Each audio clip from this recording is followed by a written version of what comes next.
We are in a race. The race is against time. We have to build cities. We need them, but we have to make them in a different way. We need a wave of innovation, not only for our way of life, but also for the planet. The consequences would be enormous if we lose this battle.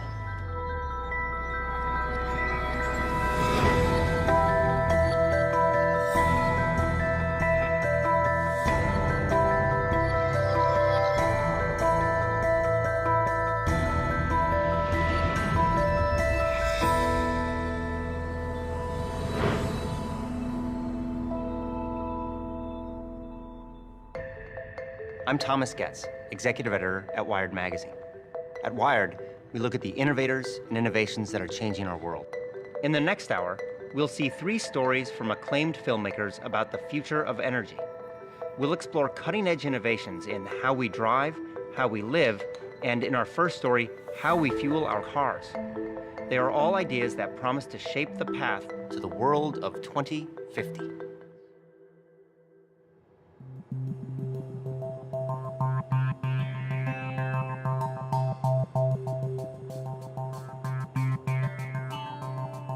The world has right now close to 1 billion cars, and we might double the number of cars on the planet by 2050. So if we double the number of vehicles, we really increase the amount of fuel they consume, and that's going to have a big footprint in terms of our demand for resources to move all those vehicles around. We're pulling up carbon that's been stored underground and burning it in our automobiles and putting all that carbon dioxide into the atmosphere. If we don't reduce that, we could have changes in the climate that we could never recover from. There's a number of forecasts for what type of transportation economy we could move into. One vision is that we will use more and more liquid fuels. Another one is we'll use more and more electricity. And right now, more of the industrial activity is focused around liquid biofuels. The thing about a fuel is it's really unparalleled on a weight basis how much energy is in a gallon of fuel. And even if batteries develop as some of the advocates hope they develop, we're not going to see batteries running large trucks, and we're certainly not going to see an electrified air fleet. We're going to need transportation fuels for those that will directly replace the petroleum-based fuels that we're using today. This has kicked off people looking at a whole range of other alternatives to petroleum in your tank.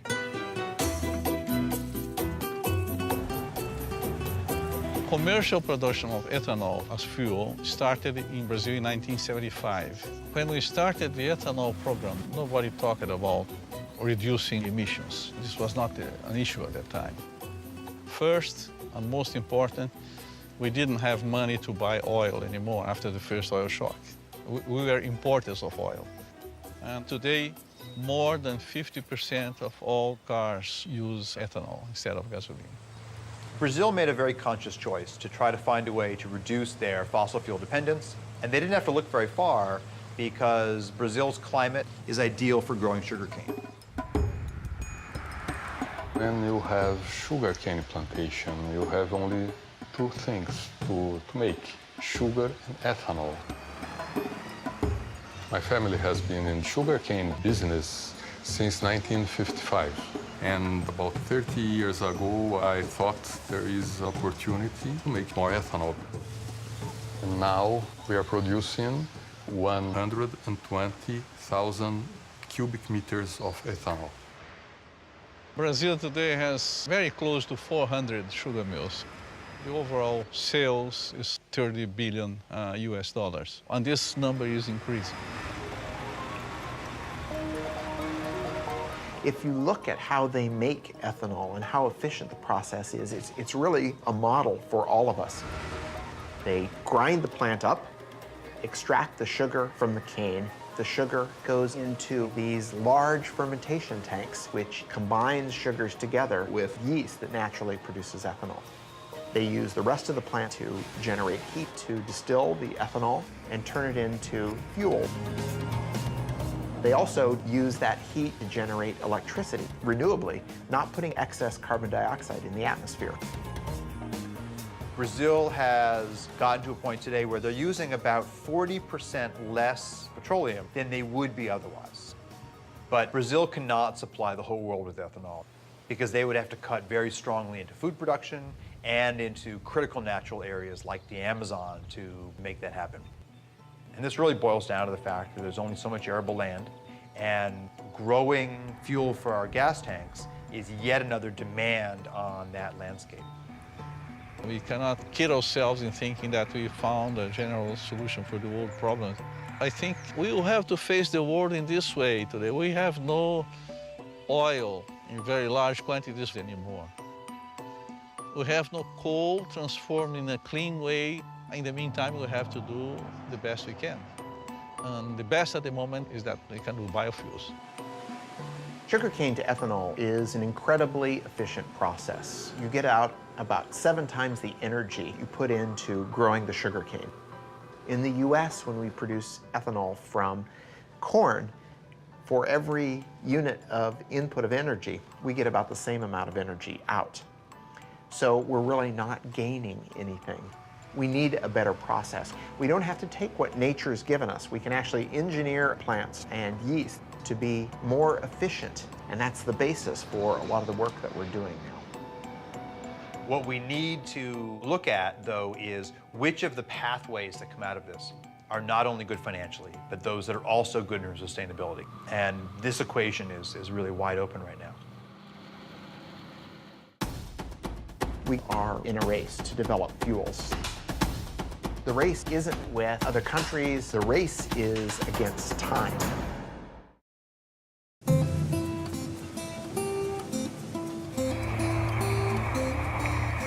To meet the immediate and future demands, we made the energy solution spring from the ground.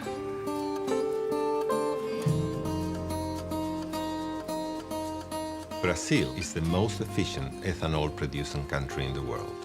Sugarcane alcohol from Brazil can reduce the total carbon footprint by up to 70% compared with the gasoline.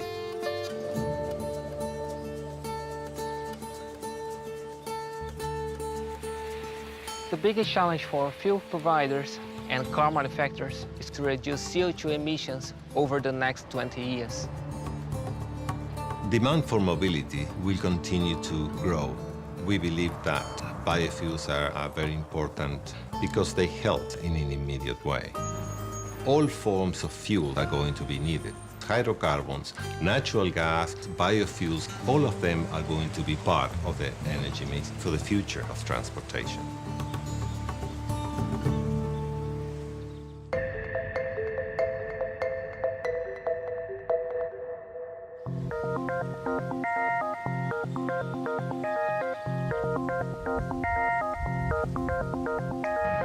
Brazil has been very successful at taking a resource they had and finding the process to make that into ethanol. And people call those first-generation biofuels.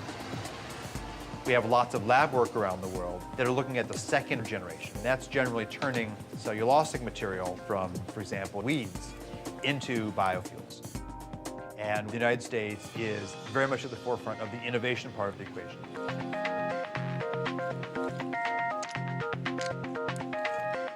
For centuries, we have been using yeast to consume glucose and produce wine and beer. We're trying to do something very similar, only we're engineering the yeast to consume that glucose and turn it into a fuel or a drug or chemical.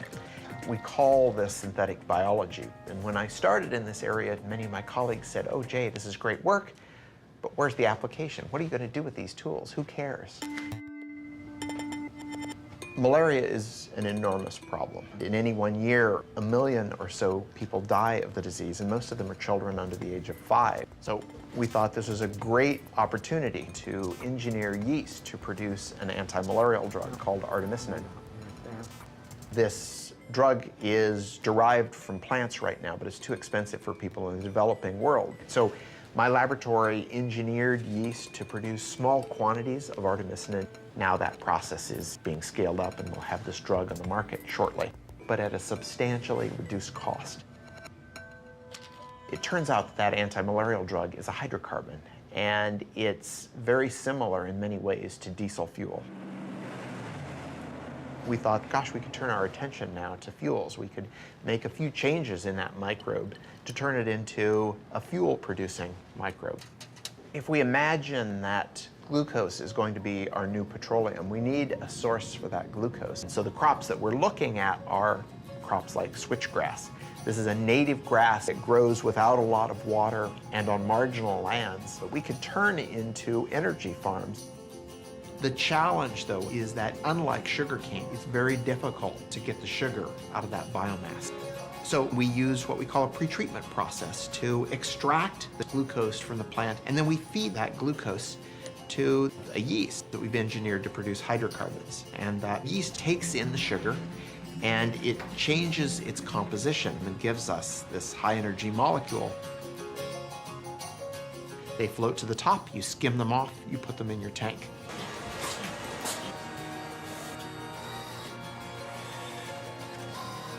But it takes a lot of work to get from that small test tube all the way up into the million-gallon tank. So we have to give it time, but I think that some of the discoveries that are happening might be applied by the end of the decade.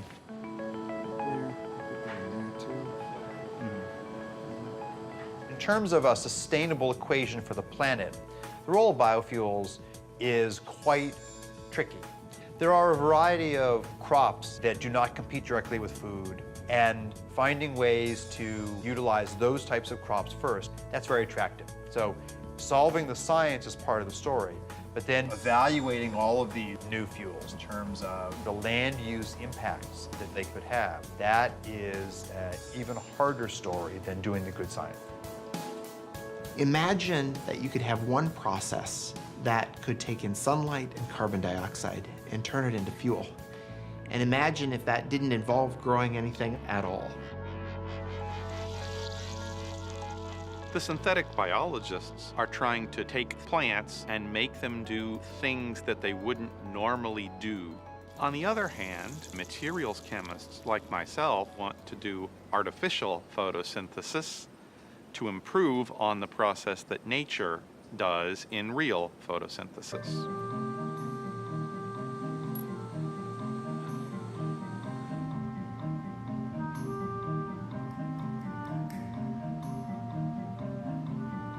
We should follow the blueprint of plants converting sunlight into fuel, but take the approach that it could be much simpler.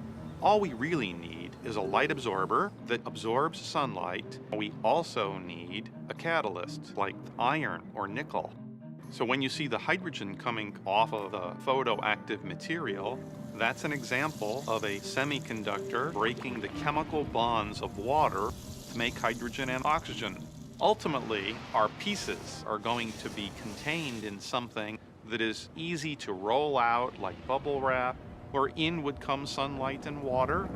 You would vent the oxygen to the air, but the bottom would wick out your liquid or gaseous fuel that then you could collect and use for our cars and planes and storage.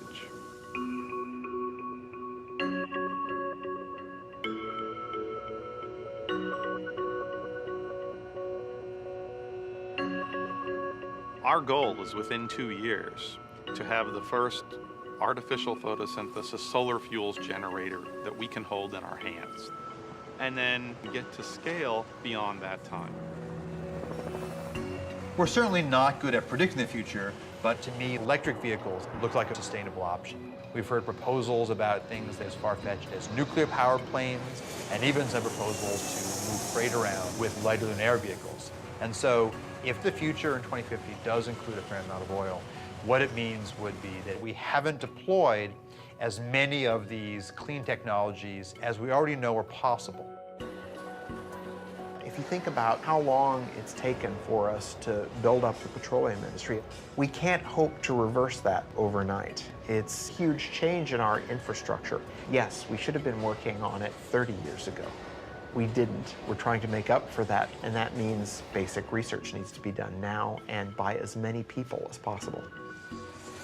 We have a long way to go, but I'm confident that we'll get there.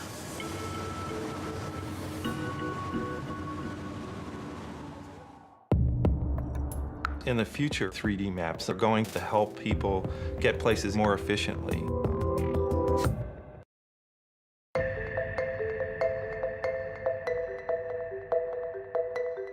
As we just saw, the race to produce cleaner energy is charging ahead. In the meantime, demand for cars continues to climb.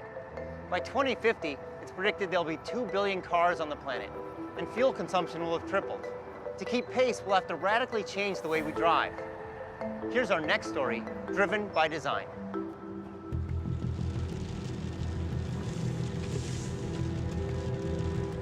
The automobile came around. In many ways, it was the future. We thought of it as one of the more positive changes that had happened to society. Suddenly, our ability to get a job changed. We can live farther away with bigger plots of land, with better quality of living. It all looked quite good. But there are limitations to swearing by the car. If it gets congested, your quality of life drops immediately. To spend so long in the car, it's very inefficient use of fuel consumption. Things start making sense all of a sudden. It doesn't bring you closer to where you want to get. It actually sometimes brings you farther. The average American spends nearly 300 hours a year in their car, 38 of them stuck in traffic.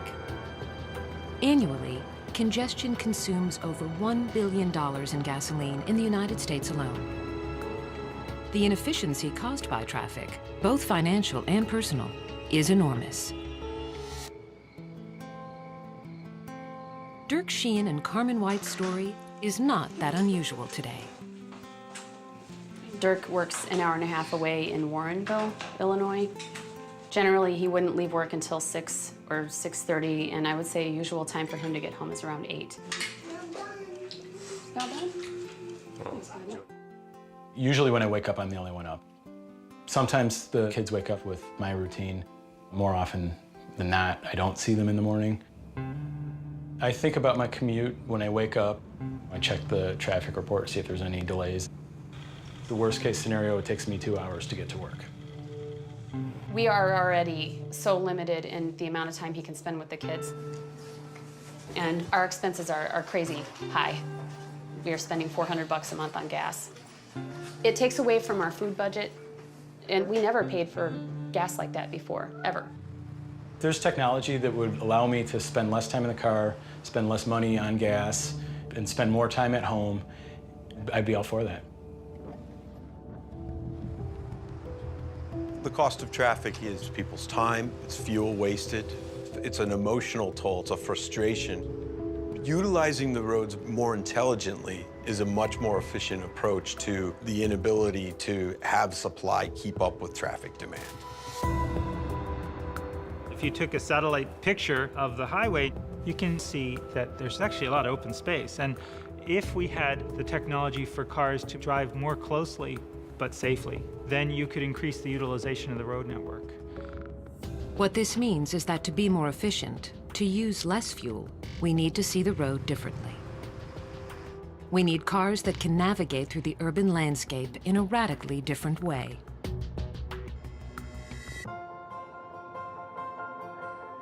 Maps in the future are going to be able to help people get places either more safely or more efficiently.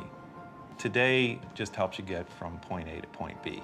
But what if I want to get someplace and use the least amount of fuel possible? Or if I've got a hybrid vehicle, I want to make sure I've got plenty of charge, not only get there, but to get back home.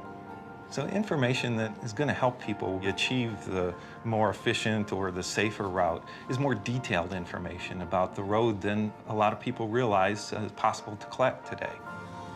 Here in Chicago, Nokia's Location and Commerce Unit is developing the next generation of mapping. LiDAR, sonar, 360-degree video, all are components of what Nokia calls digital mapping. We use 64 lasers that rotate and they collect data in a 3D way about the world. It creates what we call a point cloud of information. That point cloud allows us to measure distances then between the points that we collect. That system combined with the cameras with higher precision location detection through inertial measurement units, that whole data system allows us to collect 1.3 million points of data per second. Probably within 2 to 3 years, you're going to see 3D maps that are going to integrate the traffic information into your routing to help you understand. If I've got 5 different routes to take, which one is the most efficient today, given the way the stoplights are running, given the way traffic is running? All of those factors are going to be taken into consideration to make sure I've got the best route. But better mapping that can integrate topography, infrastructure, and density is only part of the answer. Another key to improving transport efficiency is building cars that drive themselves. Autonomous vehicle technology has a tremendous potential to improve efficiency of our road infrastructure. By removing humans from the equation, we eliminate all the things we do wrong behind the wheel. Speeding, changing lanes too often, merging haphazardly. And by marrying autonomous vehicles with sophisticated 3D maps, we can make driving safer and more energy efficient. That next generation vehicle is being built right now by the Swedish trucking company, Scania. The solution, as you see it, is that the vehicles can utilize intelligent maps, three-dimensional maps with traffic information. The vehicles will be intelligent and communicate with each other. They will talk to each other, they will talk to the infrastructure. And we will see completely autonomous driven vehicles.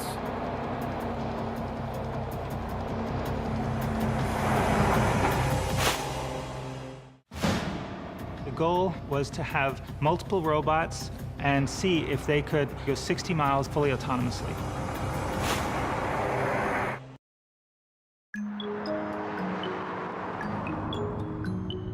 My name's Helen Taylor. My husband John and I, we're very passionate about fuel economy. Yeah, it's great to break world records, but that's not the be-all and end-all now. It's more important to educate people. Together we're showing drivers around the world simple techniques to improve their fuel efficiency. We run these education programs, get people on the road with us, and we finally tweak their driving techniques. Things like just checking your tyre pressures before you even get into your car. For every 1 PSI your tyres are underinflated, you're wasting 3% of your fuel efficiency. And the difference between 65 and 75 miles per hour, there's a saving of 23%.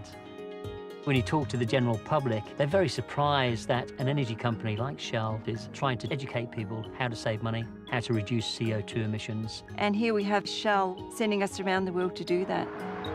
You always hope when you're on this planet that you can make a real difference in people's lives. When you get emails from people saying, I've saved this amount of money this year, now I can put food on the table, then you know you are really making a difference.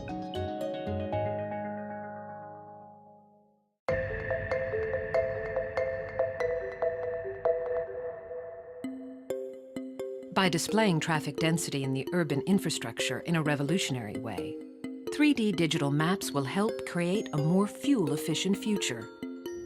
But these technologies are limited by the drivers who sit behind the wheel. Some believe that for cars and trucks to be truly energy efficient, they will need to drive themselves. The technology is coming into play through sensors and capabilities for cars to drive autonomously. In 2007, the United States Department of Defense held a competition to see if a completely autonomous self-driving vehicle was possible. DARPA stands for the Defense Advanced Research Projects Agency. They held a competition to develop self-driving robots that could drive themselves in traffic. The goal was to have multiple robots, turn them loose on a course, and see if they could go 60 miles in 6 hours fully autonomously. Driving may be one of the most complex things we do every day. Drivers make dozens of decisions at any given moment. One study found that drivers were exposed to over 1,300 items of information per minute. We make so many decisions when we're driving without even thinking about it. So in creating our vehicle, a great component of the enterprise was developing software to handle lots of sensors, feeding lots of data, and generating a bunch of potential paths that the vehicle might follow. And even though the robot doesn't have the ability to predict the future, by using this fast random path generation, the robot could anticipate a potential accident and choose a path to avoid it, because it's always thinking about what things could the car do next. No one expects millions of cars driving themselves anytime soon. But there is a place where self-navigating technologies are being optimized to create the vehicle of the future. We are on the Scania test track outside Stockholm, where we have basically, it looks like a highway, but it's a separate test track where we conduct our own experiments. Scania, the Swedish trucking company, has recently begun testing its next generation of long-haul truck. Utilizing radar, sonar, and intelligent mapping, they've been able to drastically reduce fuel consumption. We have this example with platooning, where we make use of the reduction in air resistance or air drag that you get from driving close to each other with heavy-duty vehicles. And in order to control this, you need to know where the other vehicles are, where their position, their velocity, their actions in the near future. And to be very close to the vehicle ahead of you requires that you have very accurate control. If you look at robotics broadly, there's a wonderful set of research on people looking at schooling of fish and trying to develop the ability for robots to work together like that. So there are wonderful examples from nature of how cooperation can lead to more efficient resource utilization. You can see it when people are competing in Tour de France. They platoon to reduce air drag. They are not bicycling behind each other that close because it's fun. Or because they are racing. It is because they are reducing air drag, sitting behind the man who is leading. A truck traveling 55 miles per hour expends half its energy just to move the air around it. At 65 miles per hour, that number jumps to almost 2/3. Even if platooning can reduce the energy used by 10%, the savings would be substantial. If a vehicle in front of another vehicle wants to brake, it immediately sends out the brake message to the other vehicles. So they actually brake at the same time.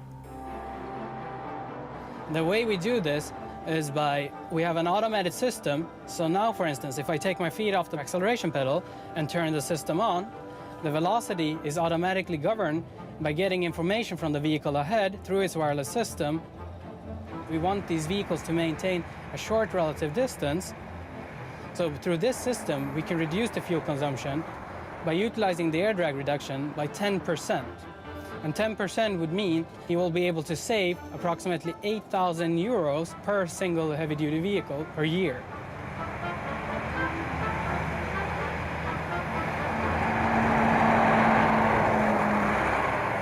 It may be some time before autonomous vehicles make up the majority of cars on America's highways.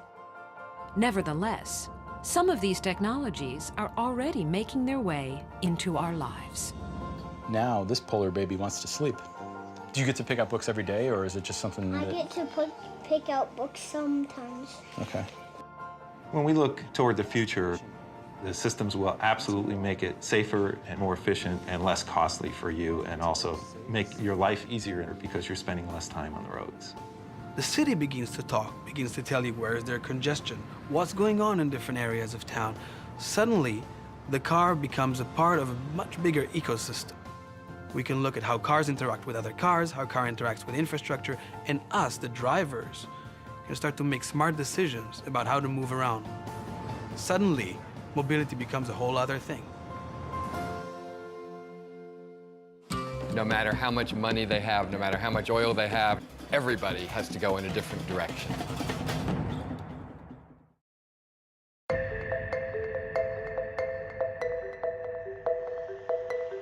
We've seen that changing the way we drive can improve transportation efficiencies. But what if we change the way we build and live in our cities? That's the subject of our next story, Searching for Utopia. We'll travel to the United Arab Emirates and discover a city rising out of the desert. Let's take a look. From the beginning, we've dreamed of utopia, a place where we could live in harmony with each other and in balance with nature. Many have imagined it, tried to design it, but the dream always slipped away.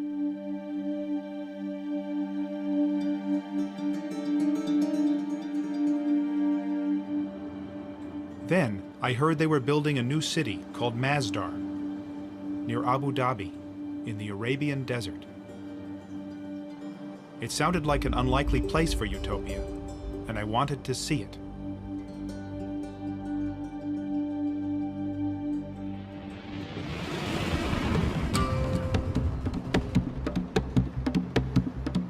The last half century has been a pretty bad time for the making of cities, mostly. The natural tendency has been to accommodate to the automobile more than anything else. Try walking around Abu Dhabi. It's impossible. You have to take a car everywhere. Dubai, the same thing. They are among the least pedestrian-friendly places in the world. They are not green by any other measure either. And these are not easy things to fix. Masdar is still under construction, and it doesn't look like much from the highway. But they claim it's going to redefine the way cities are designed, built, and powered.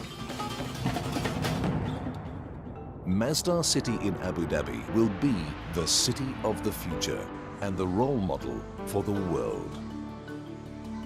Once you see what they've envisioned for this utopian city, it's very impressive. It's carbon neutral, pedestrian friendly, and powered by renewable energies. But I do notice we're going to have to change our relationship with cars. Welcome to Masdar City.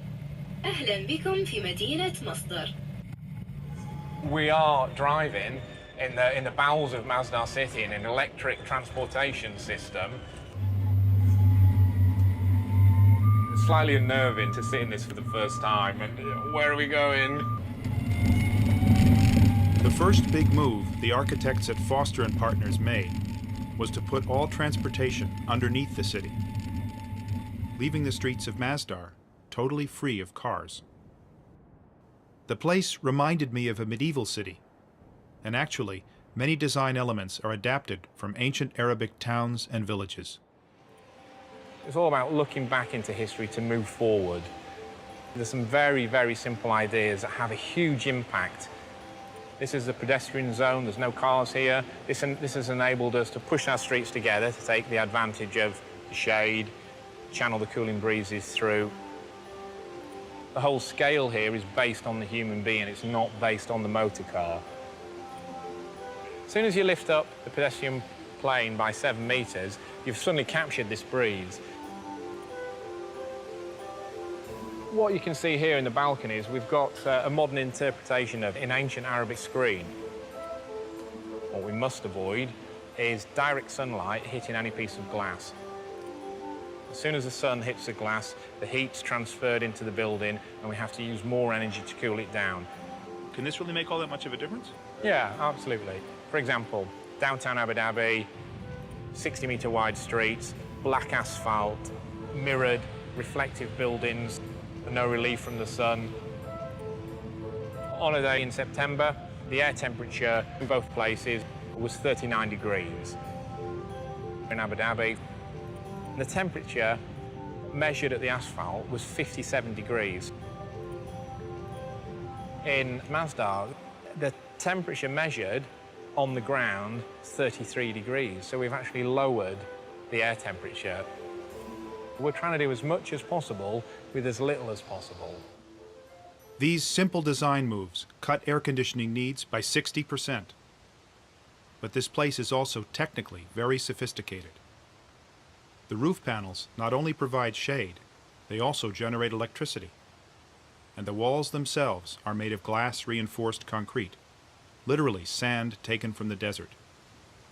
Everything here is geared towards maximizing energy efficiency. Masdar does represent a whole different value system. It represents an acknowledgement that eventually everybody has to go in a different kind of direction, no matter how much money they have, no matter how much oil they have, no matter anything else. All of the cities here in this part of the world have come out of nowhere. There was nothing here not so long ago, except small settlements in the desert. And then all of this oil and all of this money, and suddenly, you know, wham, these cities started popping up. But they sprung up in a false love of a Western model that was already out of date. The model of the late 20th century automobile-based, energy-hogging city.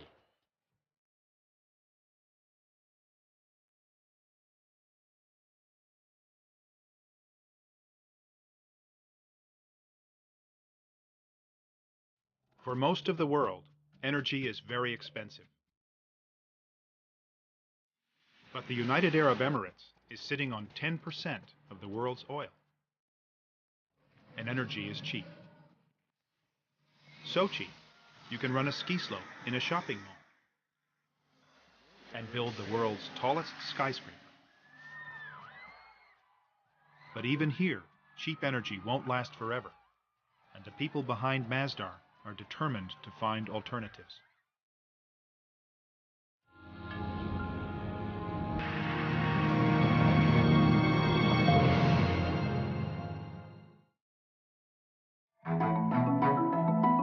One of the most crucial aspects of our energy modelling and scenario quantification is how much energy in total is the world going to use in 2050.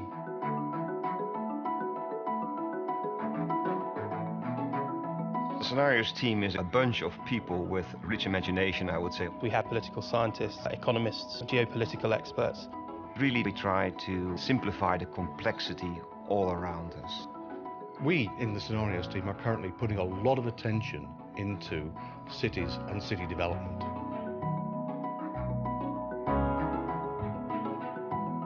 A lot of mega cities are going to be built in the coming decades. We're talking about the equivalent of a new city of 1 million people every week. That is an incredible demand. Most of the world's resources are consumed by the cities. What if we could offer a blueprint for a better city? Public transportation, information, energy. We understand demand will rise. We understand that current supplies will struggle to keep pace. So we have to, of course, find ways of bridging the gap between the demand and the supply. Decisions that we take now are going to have a major impact on decades to come.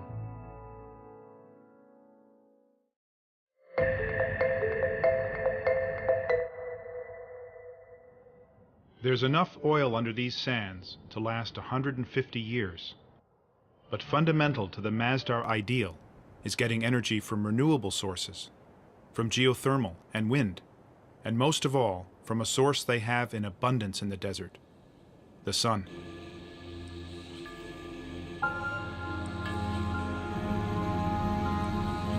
This field of solar panels makes more than enough electricity to run Masdar, and the excess power is sent to the Abu Dhabi grid. But silicon panels are expensive, and the price of solar power needs to drop if it's going to be competitive from Africa to Asia to Arizona.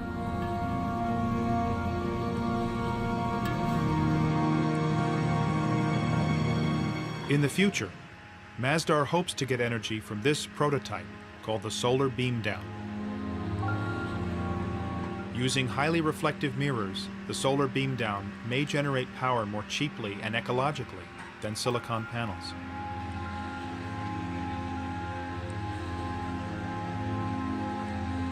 The mirrors bounce the sun's rays up to the tower and then down to a point. Reaching a temperature of 600 degrees, steam can be generated to run turbines to make electricity. There's just one problem. Neither of these solar technologies work at night. So Masdar needs to draw power from the grid when the sun goes down. And that power comes from natural gas. The reality is, it's just not yet possible to power Masdar entirely without fossil fuels.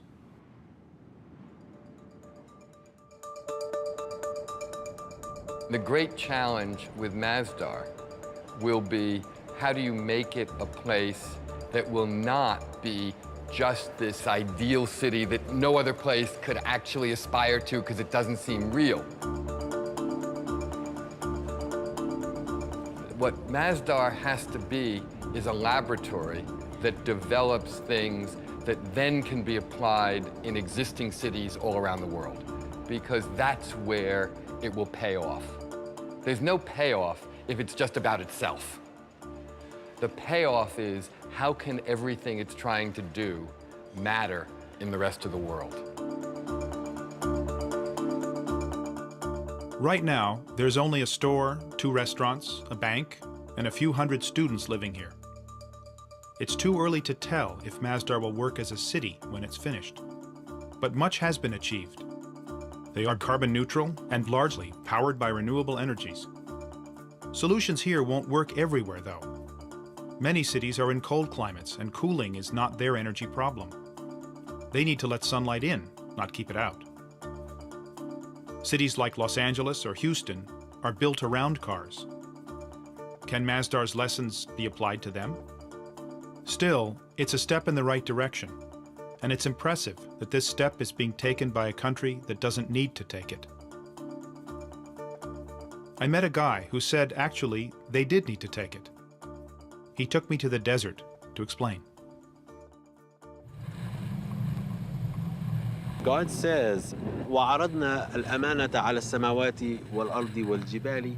God talks about man's place in the universe, that this world is a trust.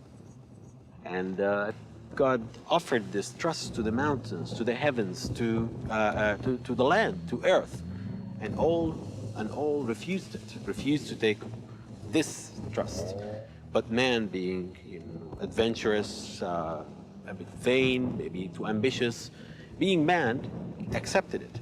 Now, accepting it, there is a responsibility.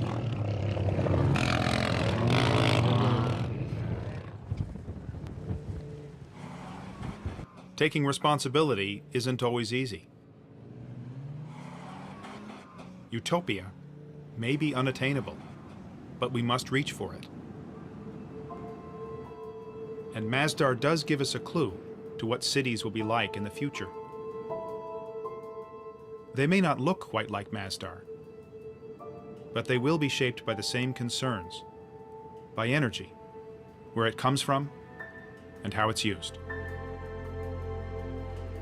The way we've been building cities lately is unsustainable. We can't go on building them that way.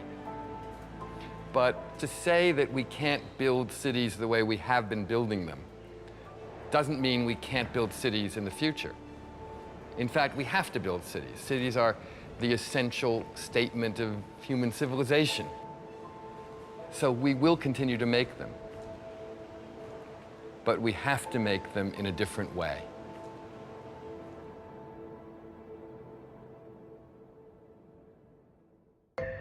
What we've seen is that the world of 2050 won't look drastically different from the world today. But the challenges of a growing population and increased energy use demand real solutions. It's innovations like those we've just seen that will be critical in charting our path to the world of 2050.